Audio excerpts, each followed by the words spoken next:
नमस्कार मित्रांनो, लग्नानंतर होईलच प्रेम मालिकेच्या पुढील भागात आता नंदिनी काव्याला चुकीचं ठरवते. म्हणजेच मालिनीने पुरावा दाखवताच वसुंधरा म्हणते की हे मी केलेलं नाही. पण त्याच वेळी आता रम्या पलटी मारते आणि ती म्हणते की बस आई, किती वेळा तू यांचा आणि माझा विश्वासघात करणार आहेस. मी तुला अगोदरच सांगितलं होतं की आता उगाच यांच्याशी काही वाईट वागायचं नाही.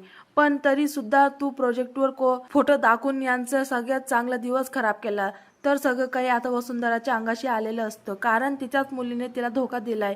पण अजूनही पारचा काही विश्वास बसलेला नसतो. सगळेच रम्याकडे संशयाने पाहतात. तर मिथुन काका म्हणतात की बस झालं रम्या, तू असं काही दाखवू नकोस की तुझा संबंध नाही, कारण बॅग तुझ्याच रूम मधून सापडली. त्याच वेळी आता नंदिनी पुढाकार घेत म्हणते की आईने केलेल्या चुकीची शिक्षा तिच्या मुलीला नको. तर काव्या इथे खूप रागवलेली असते, कारण मालिनी म्हणते की आता तुम्हीच यांचं काय आहे ते ठरवा. काव्य स्पष्टपणे म्हणते की आता या मालिकेच्या या घरामध्ये जागा नाही. तर रम्याने या अगोदर लग्नात चांगली कामे करून त्यांचा विश्वास मिळवला. त्याचमुळे नंदिनी काव्याच्या विरोधात जाऊन रम्याला घरात ठेवून घेते. नंदिनीचा निर्णय काव्याला पटत नाही.